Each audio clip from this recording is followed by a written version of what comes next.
Hello friends, आप लोग कैसे हो। मैं आशा करती हूँ कि आप लोग अच्छे होंगे। आज हम लेकर के आए हिंदी के व्याकरण में एक चैप्टर आता है समास।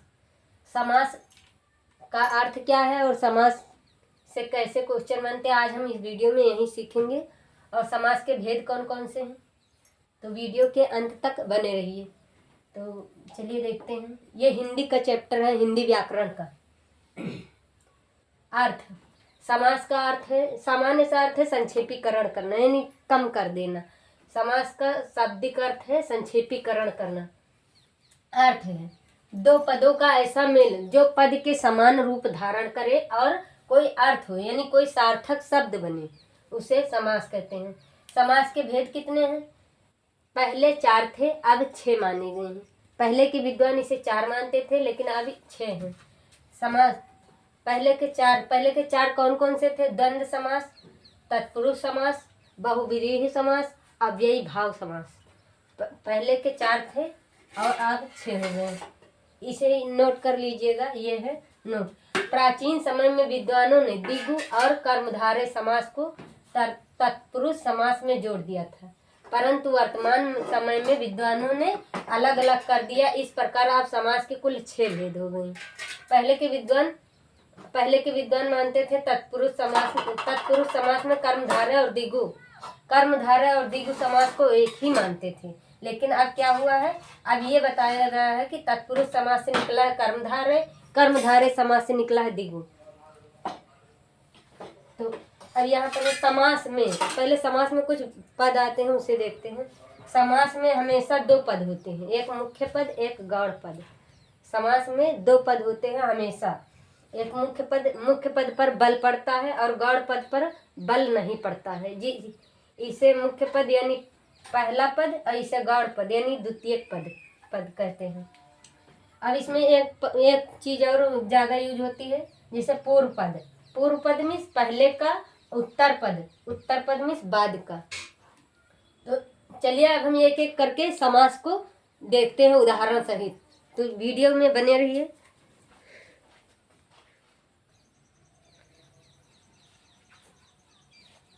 फिर है द्वंद्व समास। सबसे पहले देखेंगे हम द्वंद्व समास को। द्वंद्व समास दोनों पद प्रधान होता है, इसमें दोनों पद प्रधान होता है और इसके मध्य में योजक चिन्ह लगते हैं। इस द्वंद्व समास में द्वंद्व समास को कैसे पहचानेंगे? द्वंद्व यानी ये दा यानी दोनों पद प्रधान, यानी डबल दा है, इसका मतलब दोनों पद प्रधान, इसी से पहचान लेंगे द्वंद्व समास। द्वंद्व समास में दोनों पद प्रधान, जैसे है इसमें भाई बहन, तो भाई बहन का ये समास है, इसका विग्रह करेंगे तो क्या निकल के आएगा? भाई और बहन। और माता पिता, इसका समास विग्रह करेंगे तो क्या निकल गया? माता और पिता।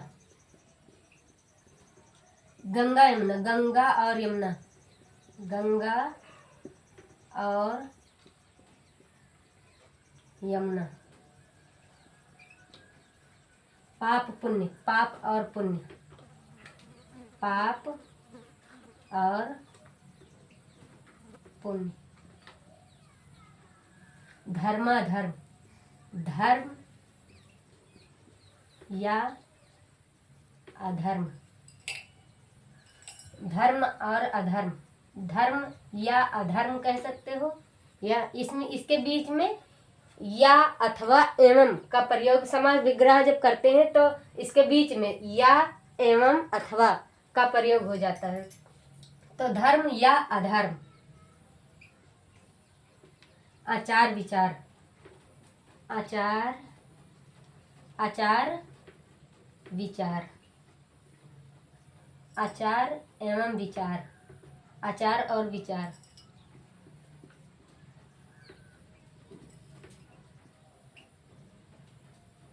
दाल भात, दाल और भात, दाल और भात, यानी इसमें विपरीत शब्द भी आते हैं। ये तत्पुरुष समास की एक ही पहचान है, इसमें विपरीत शब्द आते हैं, यानी विलोम शब्द आ जाते हैं। विलोम शब्द दोनों साथ ही में रहेंगे। पापा पाप, आगे पीछे यानी आगे और पीछे, आगे और पीछे, पापा पाप, पापा पाप। अभी दे दे क्वेश्चन में पापा पाप कौन सा पापा पाप में कौन सा समास है, तो इसमें क्या करेंगे, इसको समास विग्रह करेंगे तो क्या होगा, यानी तो इसका क्या होगा, पाप और अपाप, पाप और अपाप, पापा पाप। लाभा लाभ, लाभ और अलाभ, लाभ एवं या और कुछ भी लगा सकते हैं, लाभ एवं अलाभ।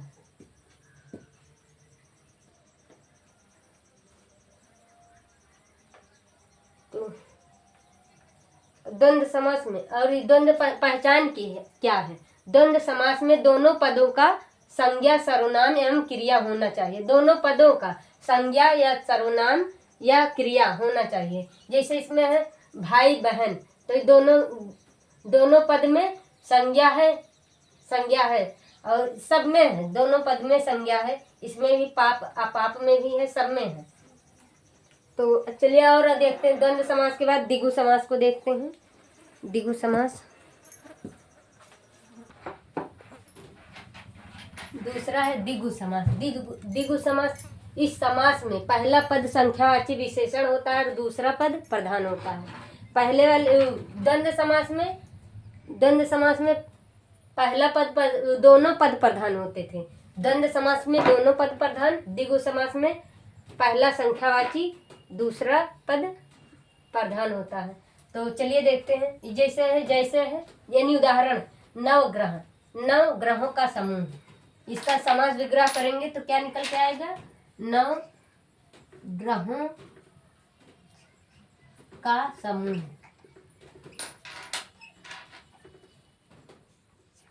दोपहर यानी दोपहर, दोपहर,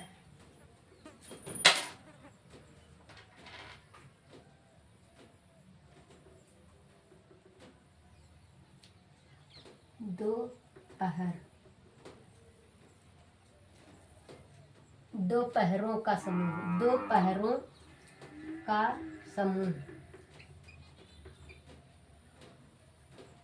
ठीक, दुपट्टा यानी दो पट्टा, पहला पद संख्यावाची होगा, दो पट्टा, दो पट्टा, दो पट्टा। चौराहा, चार राहों का समूह, चार राहों का समूह। और इसमें नवरात्रि, नौ रातों का समूह। फिर दशानन, दशानन बहुव्रीहि समास में भी पूछ लेता है, दशानन बहुव्रीहि यानी बहुव्रीहि समास नहीं करना है आपको।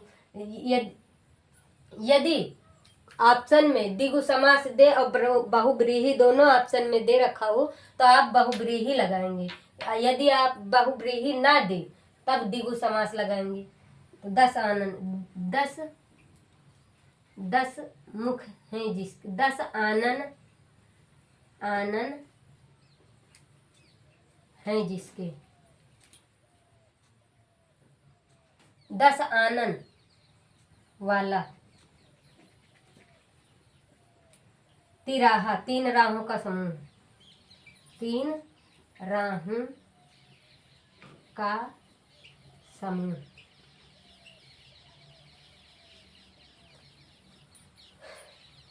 अब चलिए देखते हैं बहुव्रीहि समास को। बहुव्रीहि, तीसरा क्या है, बहुव्रीहि। अब बहुव्रीहि समास, बहुव्रीहि समास, इसमें दोनों पद अप्रधान होकर के कोई तीसरा पद प्रधान हो जाता है, अर्थात इसमें ये दोनों अपना अर्थ छोड़ करके कोई तीसरा अर्थ धारण कर लेते हैं। जैसे चतुरानन, जैसे यहाँ पर है चतुरानन यानी चार आनन है जिसके, यानी किसको कह रहा है, भगवान ब्रह्मा को।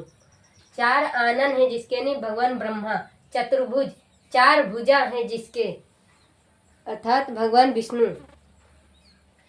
फिर है त्रिनेत्र, त्रिनेत्र, तीन नेत्र हैं जिसके, अर्थात किसे कर रहा है, किसकी तरफ संकेत जा रहा है, भगवान शिव के ऊपर।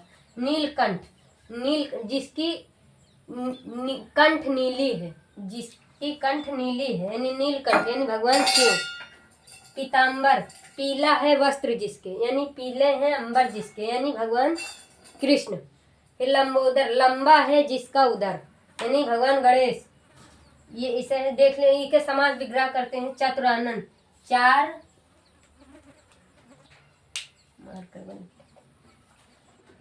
चार मुख हैं जिसके,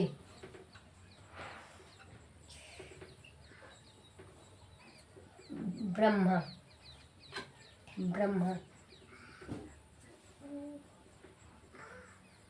चतुर्भुज, चार भुजा है जिसकी, चार भुजा हो जिसके, यानी भगवान विष्णु।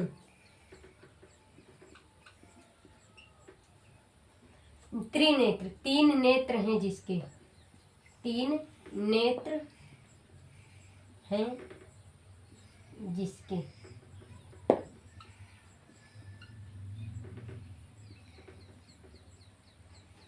अब त्रिनेत्र में आप लोगों का क्वेश्चन होगा कि इसमें ये द्विगु समास क्यों नहीं होगा, कि द्विगु समास इसलिए नहीं होगा क्योंकि बहुब्रीहि त्रिनेत्र, यानी तीन नेत्र हैं जिसके, तीन नेत्र किसके, भगवान शिव के। तो ये तीसरी की तरफ ही इशारा कर रहा है, इसलिए बहुब्रीहि समास होगा। यदि ऑप्शन में बहुब्रीहि न दे, द्विगु दे, तब द्विगु लगाएंगे आप। नहीं तो अगर यदि बहुब्रीहि दिया है तो और द्विगु दोनों दिया है तो आप बहुब्रीहि को टिक करेंगे। चलिए, नीलकंठ, नीला कंठ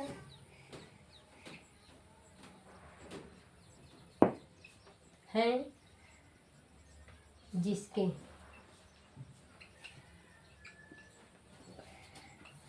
शिव यहाँ पर भी होगा, शिव यहाँ पर शिव। पीताम्बर, पीले, पीला अंबर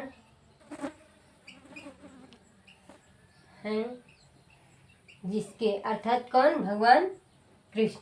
पीला है अंबर जिसके, कृष्ण। लंबोदर, लंबा है उदर, लंबा है उदर जिसके,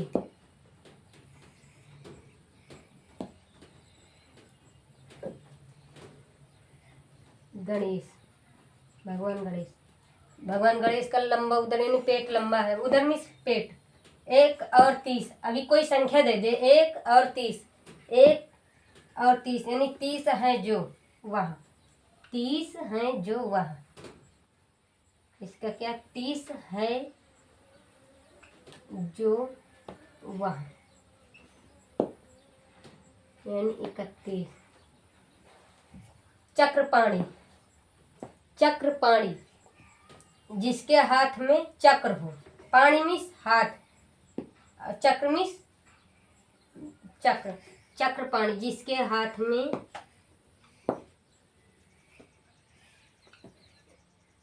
जो चक्र को धारण, जिसके हाथ में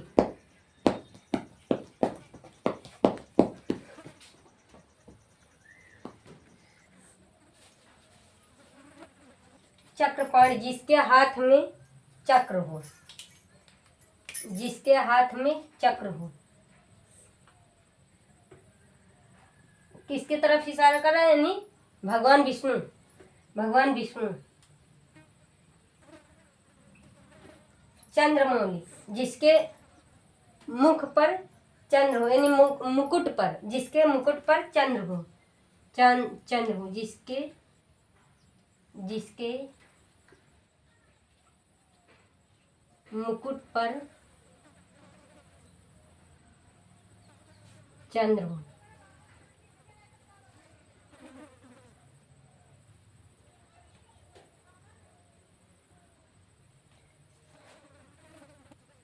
चंद्र हो। किसके मुकुट पर चंद्र होता है, यानी अर्थात भगवान शिव। भगवान शिव, यहाँ पर भगवान शिव के 3 पर्यायवाची भी मिल गए, जैसे त्रिनेत्र, नीलकंठ, चंद्रमौली, 3 पर्यायवाची भी मिल गए यहाँ पर। अभी नीलकंठ, नीलकंठ और किसका पर्यायवाची है, मोर का भी पर्यायवाची है। नीलकंठ मोर का भी पर्यायवाची है। तो अभी और देखते हैं बहुव्रीहि के बाद कर्मधारय, बहुव्रीहि के बाद अव्ययी भाव, चौथा क्या, कर्मधारय समास। कर्मधारय समास, इस समास में एक पद विशेषण होता है और दूसरा विशेष, कभी कभी दोनों पद विशेषण होते हैं। इसमें विशेष और विशेषण क्या है, चलिए इसको सबसे पहले देखते हैं। विशेष, जिसकी विशेषता बताई जाती हो वो है विशेष। और उदाहरण से देखते हैं, चलिए। जो संज्ञा, विशेषण मीन्स विशेषण, पहले यहाँ पर विशेषण नोट कीजिए। विशेषण, जो संज्ञा या सर्वनाम की विशेषता बताता हो उसे विशेषण कहते हैं। जो संज्ञा या सर्वनाम की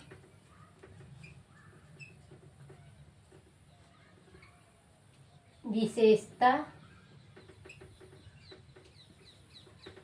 बताता हो।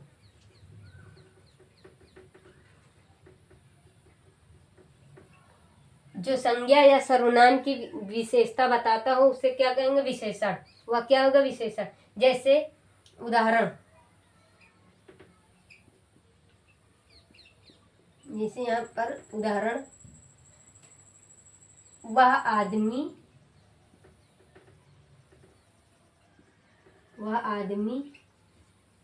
काला है। अब यहाँ पर ये जो आदमी कैसा है, अभी यहाँ पर पूछ ले आदमी कैसा, काला। आदमी की विशेषता क्या है, काला। तो काला हो जाएगा विशेषण, और काला विशेषण हो जाएगा, और विशेष आदमी ये हो जाएगा विशेष। विशेष, जिसकी विशेषता बताई जाती हो। विशेष क्या है, जिसकी विशेषता बताई जाती हो वह विशेष होगा, और जो विशेषता बताई जाती है वो विशेषण होता है। जैसे यहाँ पर वह आदमी काला है, तो आदमी हो जाएगा विशेष, आदमी के विषय में ही बात की जा रही है ना, तो वो क्या हो जाएगा, विशेष। काला यानी उसका जो विशेषण है वो किस आदमी कैसा है, काला, तो काला हो जाएगा विशेषण, यही होगा विशेषण। तो चलिए देखते हैं अब इसको, तो आपको समझ में आ गया होगा विशेष और विशेषण। जैसे गाय काली है, गाय काली है तो गाय विशेष हो जाएगी, और काली है उसकी विशेषता क्या है, काली है, तो विशेषण हो जाएगा। महादेव। अब यहाँ पर कर्मधारय समास, इस समास में एक पद विशेषण होता है और दूसरा पद विशेष। कभी कभी दोनों पद विशेषण होते हैं, कभी कभी। तो पहचान क्या है, पूर्व पद अप्रधान और उत्तर पद प्रधान। पूर्व पद यानी पहले वाला पद अप्रधान होता है और बाद वाला पद प्रधान होता है। तो जैसे है महादेव, इसको संधि समास विग्रह करेंगे तो क्या होगा, महान है जो देव।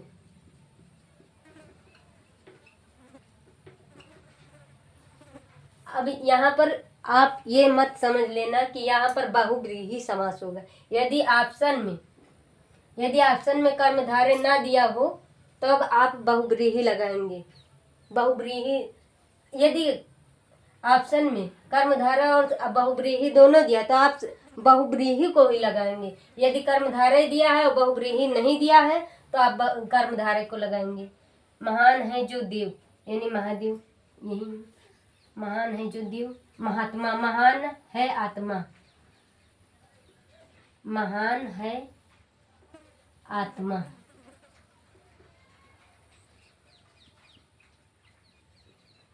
लाल पीला, लाल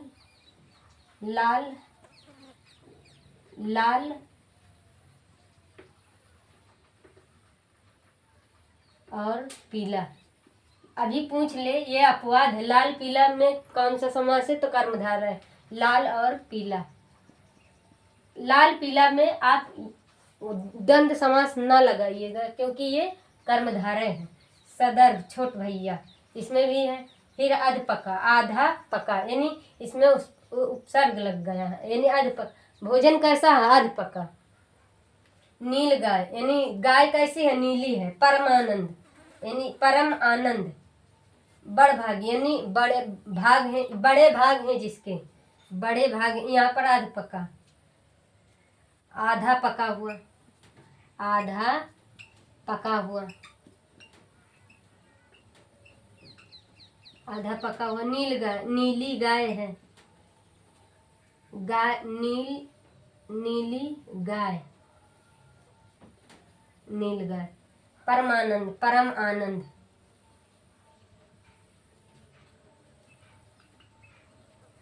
बड़भागी, बड़े भाग हैं जिसके, बड़े भाग हैं जिसके।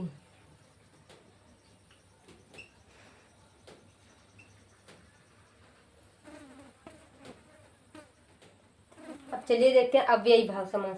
ये हो गया, अब देखते हैं अव्ययी भाव समास।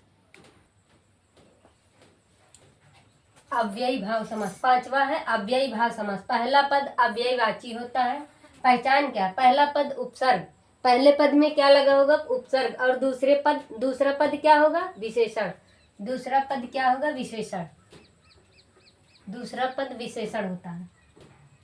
जैसे यथाशक्ति, यथा में शक्ति एक विशेषण है, यथा उपसर्ग लग गया तो यथाशक्ति, यानी यथा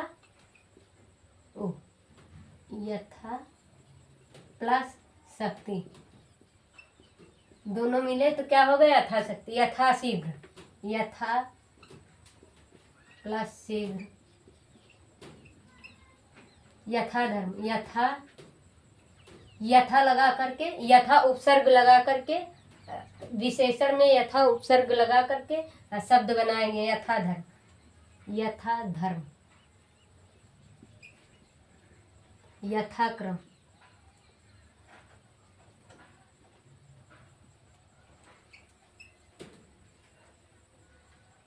यथा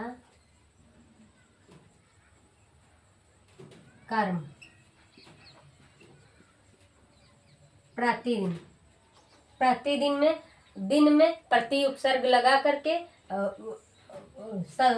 अव्ययी भाव समास बनाए गए। प्रतिदिन, प्रति प्लस दिन। अनुरूप, अनु प्लस रूप, रूप में क्या जोड़ दिया गया, अनु उपसर्ग जोड़ दिया गया। अनुरूप, अनु प्लस चर, अनु प्लस चर। आमरण, आ प्लस मरण, आ प्लस मरण। यानी उपसर्ग लगाए से विलोम शब्द भी बन जाता है। ये उससे उसी टाइप में है। फिर प्रत्येक, धीरे धीरे में कौन सा समास है, तो अव्ययी भाव। कभी कभी में अव्ययी भाव, बार बार में अव्ययी भाव। प्रति माह, प्रति प्लस माह, प्रति प्लस माह। प्रत्येक, प्रति प्लस एक, प्रति प्लस एक, प्रत्येक। अब हम देखेंगे तत्पुरुष समास को।